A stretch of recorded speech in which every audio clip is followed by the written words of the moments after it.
On n'a pas tout de suite pensé au chronomètre. J'ai posé un peu un ultimatum à mon mari en lui disant voilà, moi j'ai 35 ans maintenant, il faut qu'on fasse un bébé. J'ai regardé homéopathie, phytothérapie. J'ai vu un chiropracteur, on a vraiment essayé différentes choses. Et puis au bout d'un moment, en voyant qu'il n'y avait toujours pas de résultat, on s'est dit bon, on va peut-être réétudier un petit peu le sujet de la PMA. Tout a commencé en fait par un test sous un microscope, pas très longtemps après notre désir d'enfant en fait.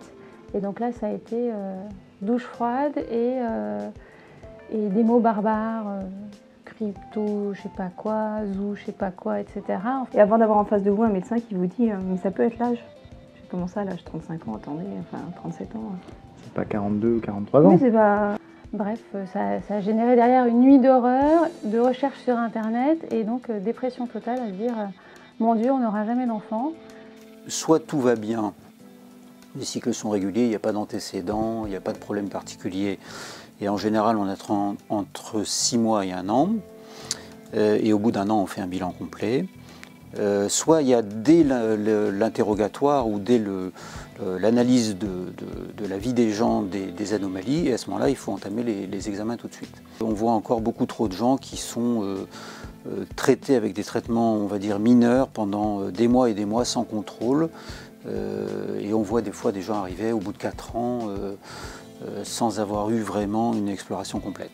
Donc le message à faire passer actuellement, c'est pas trop attendre et faire attention à partir de, on va dire, 34 ans. Il faut aller assez rapidement, au moins sur un bilan précis. La stratégie, en tout cas dans notre centre, c'est de ne pas refuser à la base des patients, c'est de les accompagner autant que faire se peut, et ensuite de voir avec eux ce qu'il est possible et souhaitable de faire.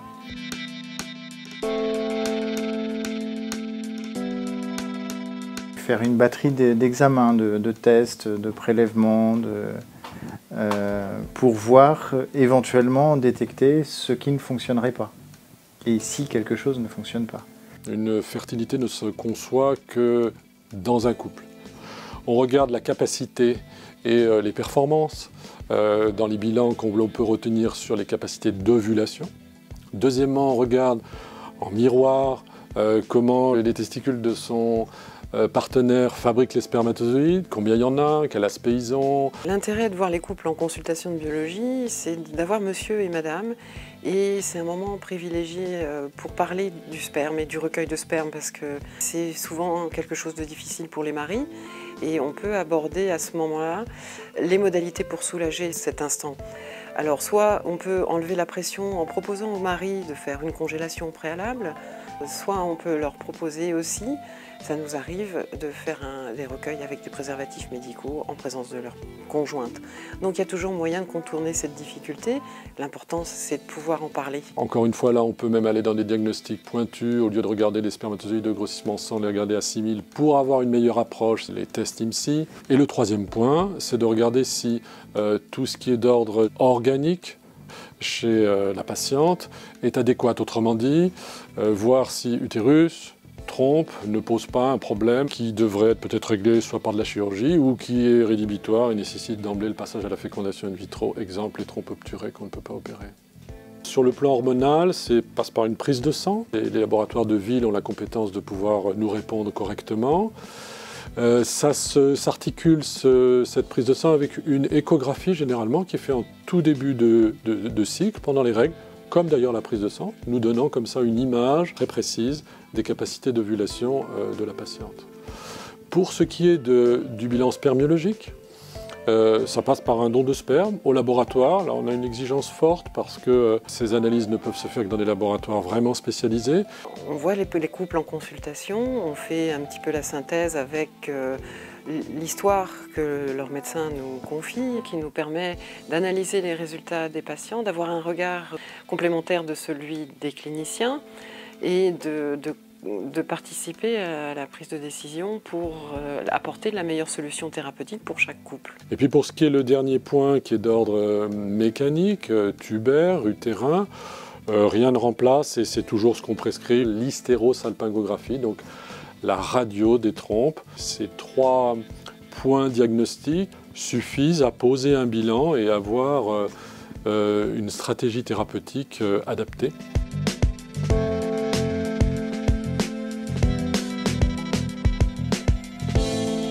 On a des thérapeutiques de stimulation qui nous permettent de faire des traitements plutôt courts. Une dizaine de jours, c'est tout. Donc évidemment, ça simplifie les choses puisque ce temps est assez prenant pour le couple, pour la patiente essentiellement. Suivant ce qu'on va retrouver dans les bilans, lorsque les trompes le permettent, lorsque les constantes spermiologiques le permettent aussi, l'insémination peut être une première étape, plus souple, plus simple. Dans d'autres cas, d'emblée, la fécondation in vitro est nécessaire. Pour être simple par exemple, lorsque les trompes sont obturées et non chirurgicalement opérables. On a aussi bien sûr les techniques classiques pour les indications masculines, peu de spermatozoïdes, peu compétents, peu féconds, et donc là intervient la proposition d'ICSI, donc de micro-injection. On amène en fait un spermatozoïde au sein de chaque ovocyte mature de façon à forcer la fécondance qui n'a pas eu lieu en fécondation simple ou qui n'aurait pas lieu parce que le sperme est trop faible. Et là se jouent aussi des possibilités d'IMSI puisque dans certains cas, la sélection des spermatozoïdes que l'on fait dans notre centre spécifiquement avec des grossissements plus importants nous permet de déceler des anomalies qui n'étaient pas décelées d'emblée. Au moins, on va directement au grand moyen, c'est-à-dire qu'on n'est pas passé par des étapes qui sont je fais 15 FIV et puis après je me rends compte que ça ne va pas, etc. Donc ça se déroule en 2 phases. Une phase qui est, je dirais, un choix du spermatozoïde au fort grossissement, 6600 fois, de façon à écarter ceux qui ont les plus grosses anomalies. Et ensuite une ICSI classique. Notre petite fille, elle est arrivée après, à la 2e tentative. Donc première tentative où là ça a été en ICSI. Ça a permis d'affiner le diagnostic pour être sûr que derrière, on ait vraiment besoin d'une IMSI et c'est l'IMSI qui a fonctionné.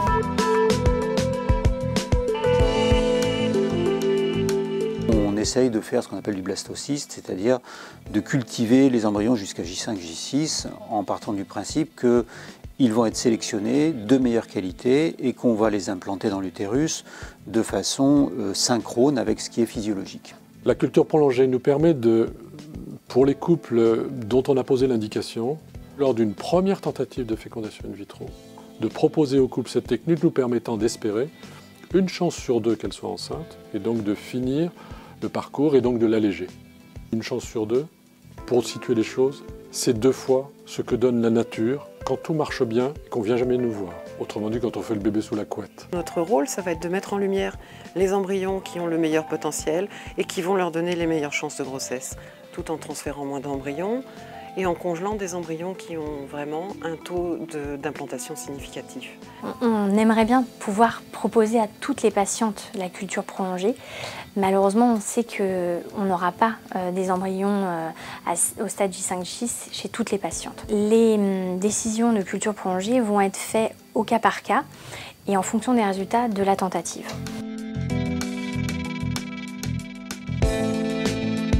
L'insuffisance peut aller jusqu'à l'impossibilité. Le seul recours dans ce cas-là, c'est le recours au non-ovocyte dans des centres autres que le nôtre. En France, d'ailleurs, les choses sont assez compliquées sur ce plan-là, on le sait. Dans les autres cas où il y a quelque chose d'intermédiaire, on fait des propositions qui associent des traitements qui sont les plus efficients, même s'ils n'ont que peu de résultats, mais quand même quelques résultats, qui sont de faire des stimulations très douces, peu fortes, pour accompagner plutôt le cycle naturel, ponctionner les ovaires. Dans ce cas-là, les ponctions ont des récoltes faibles, mais on se sert de la vitrification ovocytaire, la congélation de l'ovocyte, pour éventuellement répéter ce geste de ponction et comme ça enrichir un peu notre pool ovocytaire, le mettre après des congélations en mise en fécondation avec les spermatozoïdes et tenter dans ce cas-là de replacer un embryon qui donne quelquefois des grossesses.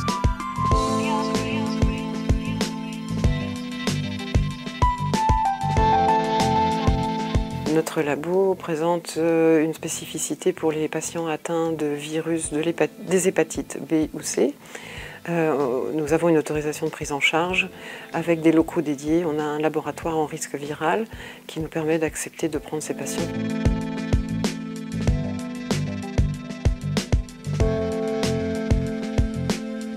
puis là-dessus se rajoutent des collaborations avec les autres services de l'hôpital, je pense à la chirurgie de l'infertilité, et puis un certain nombre d'intervenants de type psychologue, urologue, endocrinologue qui sont nos partenaires. Il y avait effectivement tout le staff qui se réunissait autour de chaque cas pour essayer de comprendre qu'est-ce qui pourrait être amélioré, enfin, voilà, comment est-ce qu'on pourrait essayer de maximiser les chances.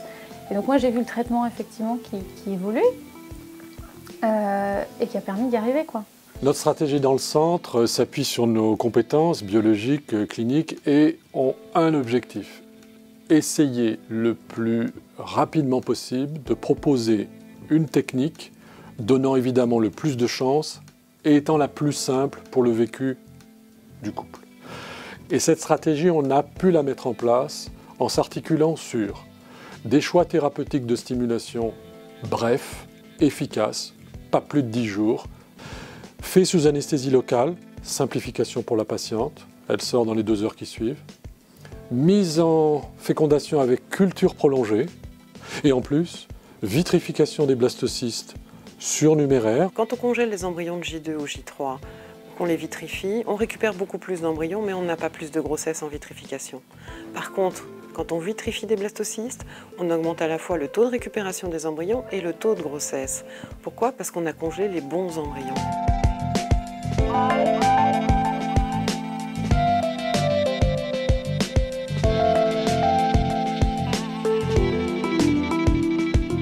Le traitement de stimulation pour les inséminations est fait à domicile. Soit ce sont les patientes elles-mêmes qui font leurs injections en sous-cutané, soit c'est une infirmière qui vient faire les injections. Je me faisais mes injections moi-même, mais ça me posait pas de problème puisque je savais que c'était pour quelque chose de très concret et quelque chose que je voulais tellement que... Il y a des posologies adaptées et surtout des galéniques adaptées avec des stylos injectables où on peut donc injecter facilement la dose requise en adaptant une aiguille très fine. Donc c'est un geste quasi indolore, facile à réaliser. Ce n'est pas une seringue longue comme ça qu'il faut se rentrer dans le ventre, c'est un tout petit truc. On prépare les ampoules et fait les injections, donc c'est plus simple comme ça. C'est mon mari qui tous les soirs me faisait la piqûre. Et au final, c'était pas mal parce que c'était sa petite participation au traitement. Si j'avais pas eu à les faire, j'aurais pu passer l'intégralité de la période de stimulation sans véritablement prendre conscience de ce qui se passait. La première fois, vraiment, je trouvais presque un plaisir à faire des piqûres parce que j'avais l'impression de concevoir un enfant. Puis des surveillances nécessaires, échographiques et prise de sang, 2, des fois 3 fois dans ces 10 jours, pour voir s'il y a une réponse suffisante, insuffisante, trop forte, et adapter les choses. On déclenche l'ovulation avec de l'HCG et 48 heures après, le couple revient faire l'insémination. C'est des traitements avec antagonistes que nous retenons. Les traitements avec agonistes ne viennent qu'en deuxième intention, ce qui nous permet de simplifier les traitements et la prise en charge. Dans tout ce qui est fécondation in vitro de type FIV classique ou FIV ICSI, ce sont des traitements beaucoup plus lourds qu'en insémination. Ce sont la plupart du temps les mêmes types de traitements, mais à des doses beaucoup plus importantes. Donc le suivi est plus long, avec des échographies pareil et des dosages hormonaux beaucoup plus réguliers qu'en insémination. La surveillance s'organise soit dans le centre, soit dans le cadre du réseau ville-hôpital mis en place autour de notre centre. Il faut qu'elles articulent le traitement avec leur vie professionnelle ou personnelle.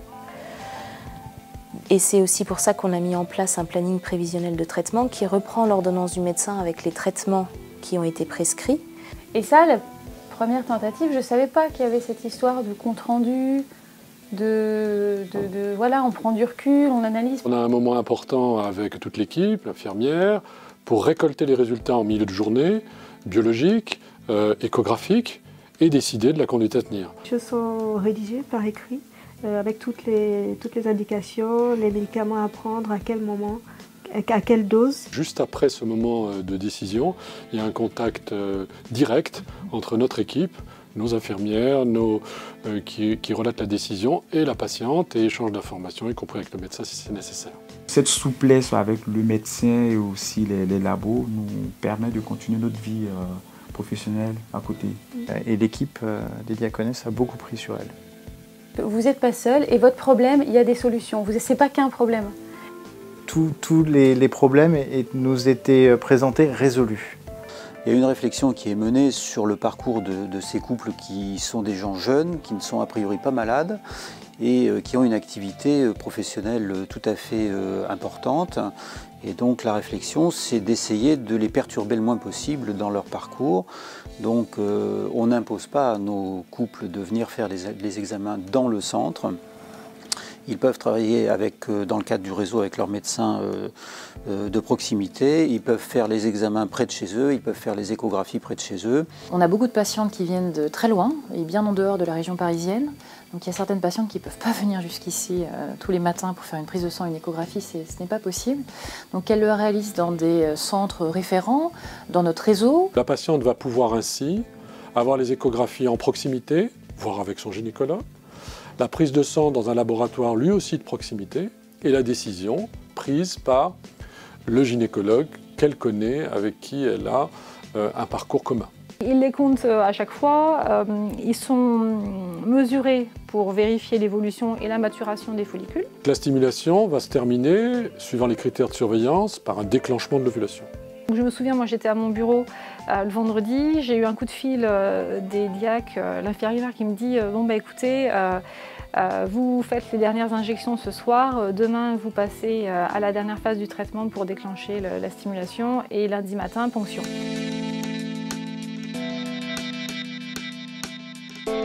Après le déclenchement, suivant l'indication posée, le geste le plus simple, s'il a été retenu, c'est de faire une insémination. Elle pourra se passer donc pas le lendemain souvent de l'injection, mais le surlendemain, dans le centre. Le geste est simple, comme un examen gynécologique, spéculum, examen gynécologique, et on glisse un petit cathéter, ce qu'on appelle un cathéter, souple, non agressif, qui ne pique pas, dans l'utérus pour déposer les spermatozoïdes à ce moment-là. Le rôle du conjoint le matin, c'est de venir faire le recueil de sperme.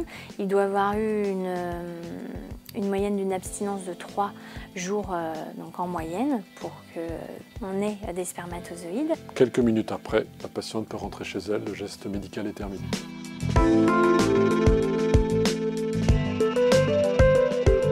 Il n'y a pas de hasard. Une tentative va donner plus de chance à chaque fois parce que l'équipe médicale fait un compte-rendu, affine son diagnostic. En commun accord avec le docteur, on s'est dit on va essayer une FIV, sachant qu'on pouvait toujours, si la FIV ne fonctionnait pas, repasser à une insémination entre 2 FIV.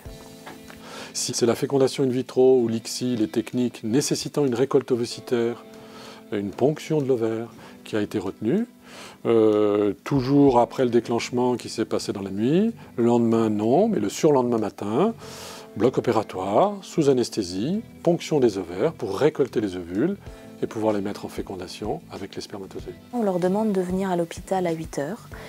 Il faut qu'elle soit à jeun puisqu'il va y avoir une anesthésie. Qu'elle soit générale ou locale, on prend toujours les mêmes précautions. Pendant ce temps-là, le conjoint est sollicité par les biologistes pour faire le recueil de sperme. Cette ponction se fait en priorité dans notre centre sous anesthésie locale. D'une part parce que le geste peut, avec l'anesthésie locale, ne pas être douloureux, permettant la participation de la patiente puisqu'elle voit ce qu'on réalise. Donc je suis partie en local. Soit je suis très tolérante à la douleur, soit ça s'est très bien passé, mais du coup j'ai continué en local les 2 autres fois. J'ai eu la musique pendant tout le temps de l'opération, de l'intervention. Et ce qui a été super parce que du coup j'ai mis ma concentration sur la musique. Ce qui m'a permis de mieux gérer la douleur parce que bon, on sent ce qui se passe un petit peu quand même. Ce qui était bien, c'est que je voyais l'échographie, mes ovocytes, qu'on prélevait. Du coup, j'étais actrice, j'étais un petit peu sensible, mais bon, c'est pareil, quand on est motivé, finalement, on supporte la douleur. Forcément, sur le plan médical, il n'y a pas plus de risque ou moins de risque à faire une anesthésie locale, mais par contre, il y a plus de légèreté et plus de facilité, plus de retour aussi au travail rapide. Et donc, ça va bien dans le sens de faciliter l'intégration du traitement dans la vie des gens.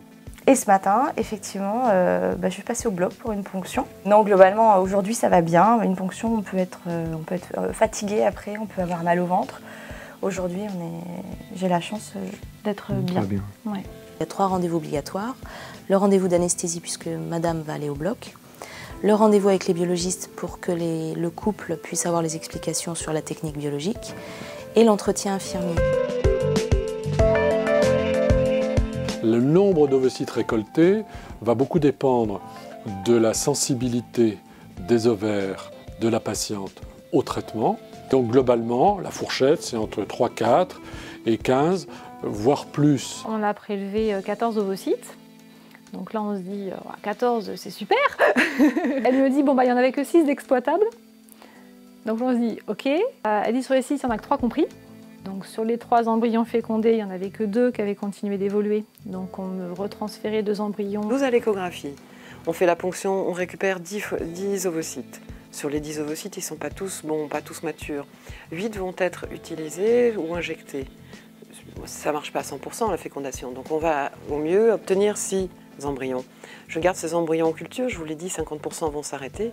Ce qui fait qu'au final, j'ai obtenu 3 blastocystes. Je vais en transférer 1 et en vitrifier 2. Donc si je refais en résumé, on est parti de 12, on arrive à 3 et la biologiste, elle est ravie.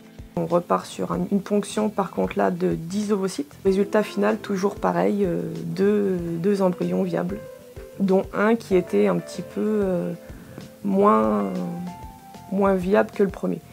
Donc on décide de transférer les 2. On nous a dit que même si le deuxième n'était pas très beau, il pouvait aider le premier à s'accrocher. Et c'est ce qui s'est passé, parce que résultat au bout du compte, 15 jours après, on nous appelle pour nous dire que c'était positif. L'objectif toujours n'est pas tellement le nombre, même s'il ne faut pas tomber trop bas, ni aller trop haut, mais plutôt la qualité. Du coup, dans mon cas, il y a un embryon qui reste accroché. L'autre est parti, je n'ai absolument aucune idée de quand. Voilà, je ne sais pas. Mais il y en a un qui reste accroché, c'est ça le principal.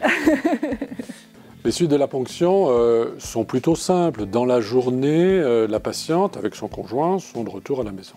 C'est d'autant plus simple si l'anesthésie locale a été retenue, comme on le fait nous, a priori, en première intention. Si finalement l'anesthésie générale a été retenue, il faut savoir que c'est une anesthésie générale brève, permettant tout à fait qu'en début d'après-midi, la patiente puisse retourner à la maison, avec une qualité, je dirais, de confort et de vie très satisfaisante. Elles sortent après le résultat de la ponction, du nombre d'ovocytes qu'elles ont eu, avec des ordonnances d'un traitement antalgique à prendre, souvent de manière, on leur dit, un petit peu systématique, parce qu'il ne faut pas attendre que la douleur se soit installée pour commencer à prendre les médicaments. Donc souvent, post-ponction, que ce soit une anesthésie générale ou une anesthésie locale, on leur recommande de prendre les traitements antalgiques.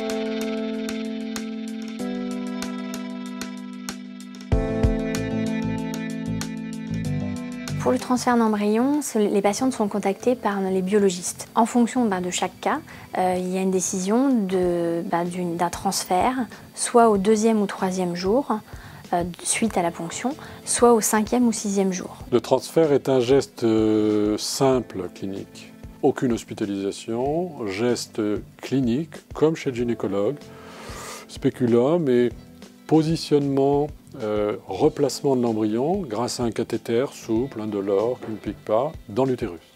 Et le médecin et l'infirmière nous montrent même l'embryon qu'ils vont nous mettre, qu'ils vont nous transférer, donc c'est tout rigolo. La politique à l'heure actuelle de tout centre et de notre centre, c'est de ne pas transférer essayer de pas plus de 2 embryons. On peut être amené à retransférer 3 embryons, mais dans des cas très particuliers. Une phase là de repos et à la maison, voire d'arrêt de travail peut être justifiée, pas tellement, pas du tout même, pour le replacement lui-même, mais simplement la stimulation fait que l'ovaire est encore sensible, il peut être gonflé et que cette phase doit être privilégiée pour un repos supplémentaire éventuel.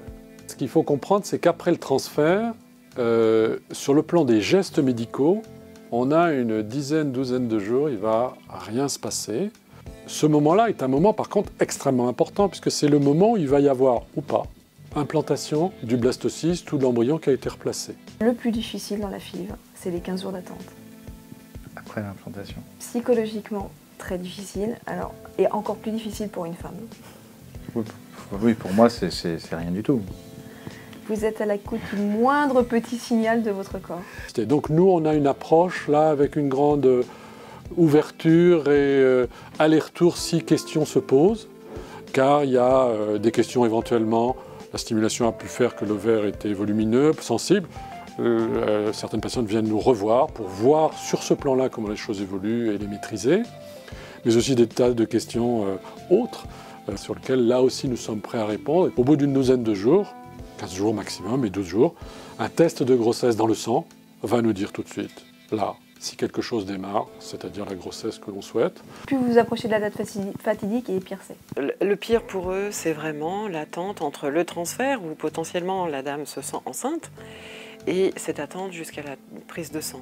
Bon, c'est sûr qu'avec l'effet des hormones aussi, il y a des pics, il y a des hauts et des bas.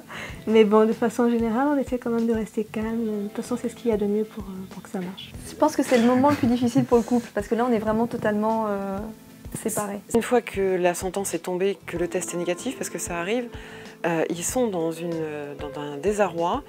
Et on s'est rendu compte que leur donner la possibilité de communiquer et d'essayer de comprendre avec eux ce qui s'est passé, ça les soulageait quelque part, ça les accompagnait et ça préparait mieux les autres tentatives. Le médecin nous rappelle, il nous dit, il nous explique un peu ce qui a fonctionné. Voilà. Ça a été mieux que la dernière fois, mais voilà, la prochaine fois on va tenter telle action. Donc, on améliore chaque fois. En sachant que moi ce qu'on m'avait expliqué, c'était qu'il pouvait y avoir un taux positif sur la première prise de sang, mais qui n'évolue pas. À partir du moment où le test sanguin est positif, nous le répétons pour voir une croissance attendue des taux hormonaux du bêta-HCG jusqu'à globalement 1 mois de grossesse. La prise de sang qu'on réalise 15 jours après la ponction nous indique s'il y a grossesse ou pas, mais ne nous indique pas le nombre d'embryons éventuels sur la grossesse. 1 mois de grossesse, l'échographie prend le relais, car quelque part il y a une visualisation possible de l'embryon. Sur l'écran de l'écho, on voit juste voilà, quelque chose qui est en train de pulser, mais qui ressemble en rien à un cœur, hein. C'est juste un amas de cellules qui est en train de pulser. Et donc de la confirmation de l'implantation d'un embryon, voire de 2 embryons, d'une grossesse débutante et d'une grossesse débutante dans de bonnes conditions. Les 2 premiers mois, elle n'était pas enceinte? Moi, je suis vraiment enceinte depuis l'échographie. Moi, les 3 mois étaient longs. Et là, on n'avait qu'une hâte, en fait, c'est de passer ces 3 mois. Et puis, effectivement, d'avoir la confirmation de comme quoi, effectivement, ça avait fonctionné. Et que le bébé s'était accroché.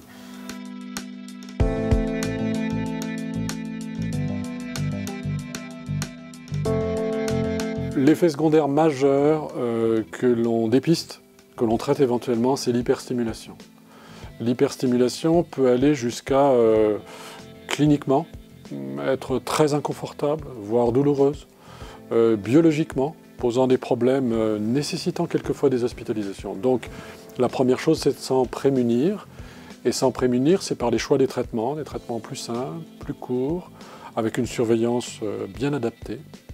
Ça passe aussi par des méthodes de déclenchement qui peuvent être plus simples, évitant secondairement ces hyperstimulations.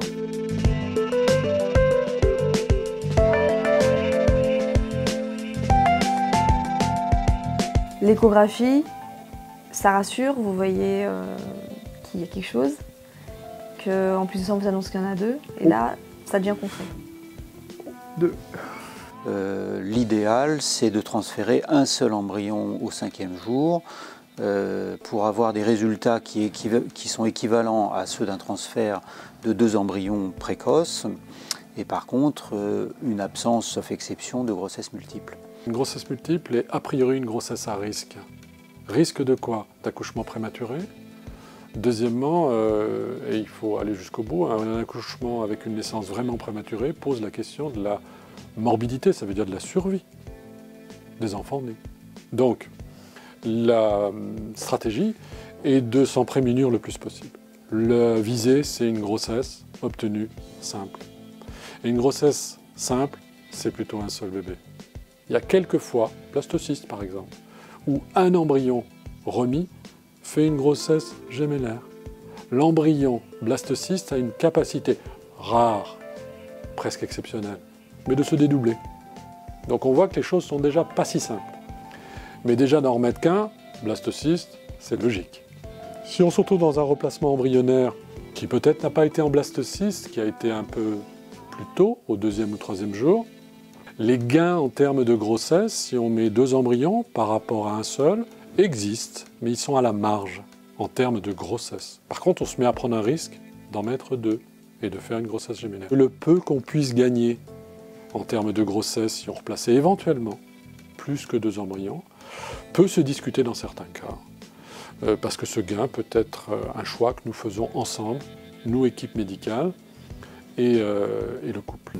Mon épouse est moins avancée que d'autres personnes dans sa grossesse, et pourtant elle a déjà des problèmes que d'autres plus avancés n'ont pas. Donc ça commence plus vite. Il y a 4 mois et demi de grossesse, et ils sont toujours 2, ils se portent très très bien.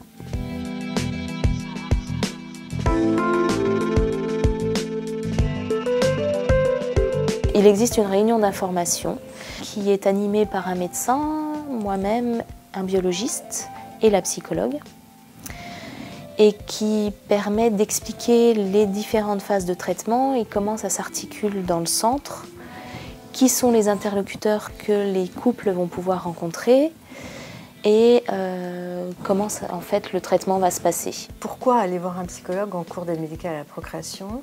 Peut-être pour dire ce qu'on ressent au cours de tous les examens médicaux et de tout le traitement, femme, couple, homme, et pour essayer d'arrêter de subir, d'avoir cette impression de subir et de reprendre l'initiative pour soi-même. C'est pouvoir s'exprimer sur vos doutes, sur qu'est-ce qui fait que vous avez peur que ça ne fonctionne pas, peur de ressentir et que quelque part ça puisse avoir un impact sur le protocole. Elle confirme ce qui peut faire espoir chez moi. Elle aide à mettre de côté ce qui peut être un frein psychologiquement à repartir ou à espérer de nouveau. Elle est déculpabilisante, elle accompagne le cheminement. La culpabilité est un ressort puissant des émotions qui se passent en aide médicale à la procréation, pour la femme bien sûr, puisque spontanément elle pense que c'est de sa faute. Effectivement, ça met un gros doute sur voilà, est-ce que je vais permettre à l'autre de fonder une famille? J'étais arrivée à me dire, c'est un raisonnement assez violent quand même, je me dis bon, je suis un être humain est fait pour procréer, hein, je suis sur Terre pour procréer, je suis même pas fichue de le faire. À quoi est-ce que je sers? Quand on découvre que le problème est porté par l'homme, ça peut être extrêmement violent pour lui. Parfois, l'échec fait qu'on s'est dit, ben, pourquoi? On se pose la question parce qu'on a fait tout ce qu'on pouvait. Pourquoi moi? Il n'y a pas de raison à pourquoi moi. Il n'y a pas d'injustice parce qu'il n'y a pas de justice. Et le rôle du monsieur dans le couple pour soutenir sa femme et pour se soutenir lui-même est très très important, mais il est secret, il ne se voit pas. Après, ce qui est le plus dur finalement, c'est d'essayer de ne pas le montrer. Donc d'être là, d'être fort, et puis de dire, bah voilà. De faire le pilier. De faire le pilier. Il était important pour moi d'être systématiquement présent à tous les rendez-vous de situation. C'est un travail de couple, c'est un travail d'équipe. Ça ne peut pas se faire l'un sans l'autre. Vraiment une grande force, c'est qu'on a vraiment, c'est un projet à 2, on est allé à tous les rendez-vous à 2 et que... Enfin, je savais que je pouvais compter sur mon mari avant, mais maintenant j'en suis intimement persuadée. Oui, ça nous a rapprochés. Enfin, moi, c'est le sentiment que j'ai. Oh, arrête. Oui, ça nous a rapprochés. Oui. Non, mais il y a un autre effet secondaire auquel on n'était pas préparé, c'est vraiment une baisse de la libido, de part et d'autre. Et cette médecine étant très intrusive et se mettant à la place de la sexualité, parce qu'elle est exactement là, il faut essayer de reformer le couple. Et je pense qu'on cogitait un peu chacun dans notre coin, jusqu'au moment où on en a parlé en consultation, à la fin du premier protocole où il y avait eu un échec. Et là, le médecin nous a dit « Ah ouais, mais c'est normal !» Et bien, ça nous a ôté d'un poids assez énorme tous les deux. On a arrêté de se culpabiliser aussi par rapport à ça. Et il est tout à fait normal aussi d'avoir des pensées autour de ce petit bébé qu'on a obtenu par FIV. Ce mode de procréation, maintenant, il est très habituel. Et la fécondation, encore une fois, in vitro, elle est naturelle. C'est que les enfants qu'on a en PMA, on les aime autant, pas plus, pas moins, que tous les autres. C'est-à-dire qu'on ne va pas les surprotéger parce qu'on sait qu'ils sont vraiment désirés. Le gros pour moi de la mise en confiance, ça a été de rencontrer l'équipe lors de la réunion d'info. Où là, quand j'ai vu toute l'équipe, je me suis dit « Ok, bah, moi ça m'a l'air top, je me sens bien ici et on y va ». C'était une équipe et on sentait qu'ils étaient soudés, qu'ils étaient là pour travailler ensemble, pour avancer ensemble et que le patient était la priorité.